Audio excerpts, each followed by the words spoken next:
Hello, എല്ലാവർക്കും സുഖമല്ലേ? അപ്പം നമ്മുടെ പത്തടി അലുവയുടെ 4ാമത്തെ ഭാഗത്തിലേക്ക് എല്ലാവർക്കും സ്വാഗതം. മീരമോൾ ആ പാതാളത്തിലേക്ക് തൊട്ടിയിറക്കി. അവളുടെ കയ്യിൽ നിന്ന് കയർ താഴേക്ക് ഇറങ്ങിക്കൊണ്ടിരുന്നു. താഴെ ചെന്ന് തൊട്ടി വെള്ളത്തിൽ മുട്ടാറായില്ലേ എൻ്റെ ദൈവമേ! മീരമോൾക്ക് ആ കിണറിനെക്കുറിച്ച് അത്ഭുതം ഇരട്ടിച്ചു. പിന്നെയും ചില നിമിഷങ്ങൾ കഴിഞ്ഞപ്പോൾ തൊട്ടി താഴെ വെള്ളത്തിൽ തൊട്ടതായി മീരയ്ക്ക് മനസ്സിലായി.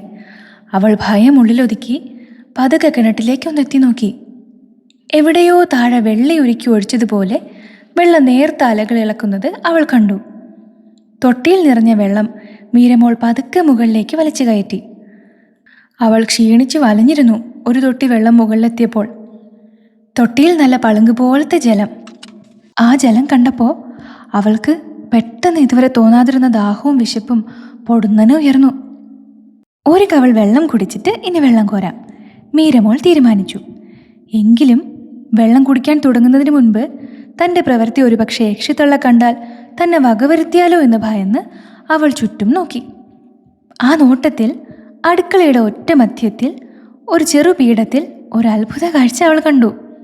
ആ പീഠത്തിന് മുകളിൽ ആവി പറക്കുന്ന കേക്കുകൾ അടുക്കി വച്ചിരിക്കുന്നു. ഒപ്പം ഒരു ചില്ല് പാത്രത്തിൽ പാലും. തൊട്ടിയിലെ വെള്ളം താഴെ വച്ചിട്ട് തൻ്റെ കണ്ണുകളെ വിശ്വസിക്കാൻ വേണ്ടി എന്ന വണ്ണം മീര കണ്ണുകൾ തിരുമ്മി. അതെ, താൻ കാണുന്ന കാഴ്ച തീർത്തും വാസ്തവം തന്നെ. തൊട്ടു മുമ്പ് വരെ അവിടെ ആ പീഠമോ അതിൽ പാലും പലഹാരമോ ഉണ്ടായിരുന്നതല്ല. ഇതൊരു അത്ഭുതം തന്നെയാണ്. വെള്ളം കോരി നിറച്ചാലല്ലാതെ ഭക്ഷണമില്ലെന്ന് പറഞ്ഞുപോയ യക്ഷിത്തള്ളയുടെ വാക്കുകൾ താൻ ഇപ്പോഴും ഓർക്കുന്നു. മീര പീഠത്തിനടുത്തേക്ക് നടന്നു. അവൾ വീണ്ടും ഭയത്തോടെ ചുറ്റും നോക്കി. അവളുടെ കറുത്ത നീലിച്ച വലിയ കണ്ണുകൾ ഇളകി. ഇല്ല, ആരും അടുത്തെങ്ങുമില്ല. ആശ്വാസത്തോടെ മീരമോൾ ഒരു കഷ്ണം കേക്ക് എടുത്ത് രുചിച്ചു. ഹൗ, എന്ത് രസകരമായ കേക്ക്! താൻ ഒരിക്കൽ പോലും കഴിച്ചിട്ടില്ലാത്തത്ര രുചികരമായ കേക്ക്.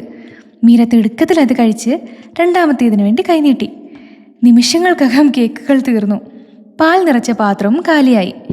മീരമോളുടെ മുഖത്തും ശരീരത്തിനും പുതിയൊരു ജീവൻ കൈവന്നു. ആരാണ് തനിക്ക് ഈ ഉപകാരം ചെയ്തു തന്നത്? അവൾ വീണ്ടും പരിസരം ശ്രദ്ധിച്ചെങ്കിലും മറ്റാരെയും അവൾക്ക് അവിടെ എങ്ങും കാണാൻ കഴിഞ്ഞില്ല. ഭക്ഷണം കൊണ്ട് കൈവന്ന സംതൃപ്തി മനസ്സിനെ വിണർത്തി.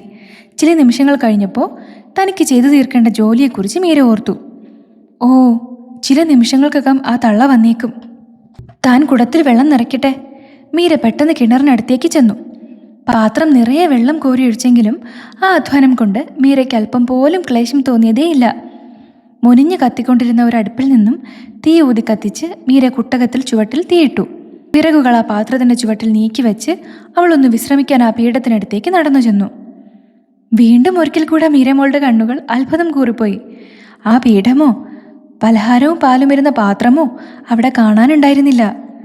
വെള്ളം ചൂടായപ്പോൾ കത്തിക്കൊണ്ടിരുന്ന വിറക് കഷ്ണങ്ങൾ അടുപ്പിൽ നിന്ന് മാറ്റി അതിൽ കുറച്ച് വെള്ളം കുടഞ്ഞു കെടുത്തി അവളൊന്ന് ആശ്വസിച്ചു. ദൈവമേ, ഇനിയിപ്പോൾ ആ ഭയങ്കരയായ തള്ള ഇങ്ങോട്ട് വന്ന് കയറും. എന്തെങ്കിലും കുറ്റം കണ്ട് അവരെന്നെ ഉപദ്രവിച്ചാൽ എനിക്ക് എന്തു ചെയ്യാൻ കഴിയും? കരയുവാനല്ലേ കഴിയൂ? മീരമോൾ അങ്ങനെ വിചാരിച്ചപ്പോൾ തന്നെ അവളുടെ കണ്ണുകൾ നിറഞ്ഞു തുളുമ്പി. ഉടുത്തിരുന്ന കീറപ്പാവാടയുടെ അറ്റം കൊണ്ടവൾ കണ്ണുനീർ തുടച്ചു. അപ്പോൾ പുറത്ത് യക്ഷിയമ്മയുടെ പൊട്ടിച്ചിരിയും ആരോടോ ഉറക്ക വർത്തമാനം പറയുന്നതും മീരമോൾ കേട്ടു. ദൈവമേ, ആ സ്ത്രീ വരുന്നു, ഒപ്പം മറ്റാരോ ഒരാളും. മീര നടുക്കത്തോടെ വിചാരിച്ചു, ഈ കോട്ടയിൽ യക്ഷിത്തള്ളയെ കൂടാതെ വേറെയും രാക്ഷസർ ഉണ്ടെന്ന് തോന്നുന്നു. അപ്പോൾ പിന്നെ ഈ ദുഷ്ടസ്ത്രീയുടെ കണ്ണ് വെട്ടിച്ച് രക്ഷപ്പെട്ടാൽ തന്നെ മറ്റൊരു ഭീകരരൂപത്തിൻ്റെ കണ്ണിന് വെട്ടത്താകും താൻ ചെന്ന് ചാടുക. മീര വിതുമ്പിപ്പോയി. യക്ഷിത്തള്ളയെയും കൂടെ ഭീകരരൂപത്തെയും കാത്ത് അവൾ അടുക്കള മൂലയിൽ സംഭ്രമത്തോടെ നിന്നു. പക്ഷേ നിമിഷങ്ങൾ ചിലത് കഴിഞ്ഞപ്പോൾ യക്ഷിയമ്മ മാത്രമാണ് അടുക്കള മുറിയിലോട്ട് കയറി വന്നത്. ഞാൻ ഏൽപ്പിച്ച പണി ചെയ്തോടി പെണ്ണേ. അവരുടെ ചിലമ്പിച്ച ശബ്ദം മുറിയിൽ നിറഞ്ഞു. മീരയ്ക്കൊന്നും മറുപടി പറയാൻ നാവ് പൊങ്ങിയില്ല. വൃദ്ധ അടുപ്പിൽ ചൂടായി കിടന്ന വെള്ളം കണ്ടു. ഒരു വിരൽ വെള്ളത്തിൽ മുക്കി അതിൻ്റെ ചൂട് പരിശോധിച്ചിട്ട് വൃദ്ധ പിന്നെയും ചിലമ്പി. നീ കൊള്ളാവലോടി, ഇത്ര വേഗം നീ വെള്ളം ചൂടാക്കിയല്ലോ. പറഞ്ഞാൽ അനുസരിക്കുന്നവളാണ് നീ അല്ലേ? എങ്കിൽ ഇന്ന് നിനക്ക് ഞാൻ ഭക്ഷണം തരുന്നില്ല. വിശപ്പിൻ്റെ ഗുണം കൂടി നീ അറിയണമല്ലോ.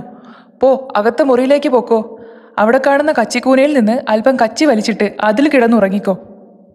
യക്ഷിത്തള്ള വിരൽ ചൂണ്ടിയ ഭാഗത്ത് ഒരു ചെറിയ വാതിൽ തനിയെ തുറന്നു.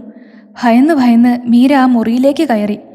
വലിയ കുട്ടകത്തിലെ വെള്ളം ഒരു കൈകൊണ്ട് പൊക്കിയെടുത്ത് യക്ഷിത്തള്ള എങ്ങോട്ടോ പോകുന്നത് ആ മുറിയിലേക്ക് കയറുന്നതിനിടയിൽ മീര കണ്ടു. ആ വൃദ്ധ ആരെന്നോ എന്തെന്നോ അറിയാത്തതിൽ അവൾക്ക് കഠിനമായ വിഷമം തോന്നി. വല്യമ്മച്ചി കുഴച്ചു വെച്ച മാവ് കൊണ്ട് കേക്ക് ഉണ്ടാക്കുന്നത് വരെ താൻ കാത്തിരിക്കേണ്ടതായിരുന്നു. തൻ്റെ വിശപ്പ് എത്രമാത്രം വലുതായിരുന്നെങ്കിലും വല്യമ്മച്ചി പറഞ്ഞത് കേൾക്കാതിരുന്നത് കൊണ്ടല്ലേ ഇങ്ങനെയൊക്കെ സംഭവിച്ചത്. മൂത്തവർ ചൊല്ലും മുതിനെല്ലിക്ക മുമ്പേ കഴിക്കും പിന്നെ മധുരിക്കും എന്നല്ലേ പഴമൊഴി. വൈക്കോൽ തുണ്ടികൾ മാത്രം അവളുടെ ചിന്തകൾക്ക് കൂട്ടിരുന്നു. വല്യമ്മച്ചി തന്നെ കാണാതെ ഇപ്പോൾ എന്ത് വിഷമിക്കുകയായിരിക്കും. മകനും മരുമകളും കൊച്ചുമകളും കൈവിട്ടുപോയ ദുഃഖം എൻ്റെ വല്യമ്മച്ചി എങ്ങനെ പൊറുക്കും? പാവം വല്യമ്മച്ചി. കാട്ടിൽ നിന്ന് വിറക് ശേഖരിച്ച് ചന്തയിൽ കൊണ്ടുപോയി വിറ്റ് വല്യമ്മച്ചി തന്നെ പൊന്നുപോലെ പോറ്റി. അല്ലലറിയാതെ താൻ വളർന്നു വല്യമ്മച്ചിയുടെ ചെല്ലക്കുട്ടിയായി. എന്നിട്ട് താനിപ്പോൾ അവരുടെ കൈകളെത്താത്ത അകലങ്ങളിലെങ്ങോ ഒരു ദുഷ്ടതയുടെ തടവുകാരിയായി കഴിയുന്നു. അതും എത്ര ദിവസത്തേക്കെന്നറിയാതെ. ആ സ്ത്രീ തൻ്റെ ചോര ഊറ്റി കുടിക്കുന്നത് എന്തെന്നറിയാതെ. ആരോരും സഹായിക്കാനില്ലാതെ തീർത്തും നിസ്സഹായായി. എടീ വാ, ഇവിടെ വാ. മീരമോളുടെ ചിന്തകളെ തട്ടി ഉണർത്തുന്ന അട്ടഹാസം അടുക്കളയിൽ നിന്ന് മുഴങ്ങി. മീരമോൾ ഞെട്ടി എഴുന്നേറ്റു. കുളി കഴിഞ്ഞ് യക്ഷിത്തള്ള വന്നിരിക്കുന്നു. ഇനി എന്താണാവോ അടുത്ത ആജ്ഞ? സ്വയം ചോദിച്ചുകൊണ്ട് മീരമോൾ പതുക്കെ അടുക്കള മുറിയിലേക്ക് നടന്നു, വിറയ്ക്കുന്ന കാലുകളോടെ. അവിടെ ഒരു കാഴ്ച അവളെ കാത്തിരിക്കുന്നുണ്ടായി. മീരമോളെ കാത്തിരിക്കുന്ന കാഴ്ച എന്തായിരിക്കും? നമുക്ക് അടുത്ത പാർട്ടിൽ കാണാം. ഓക്കേ.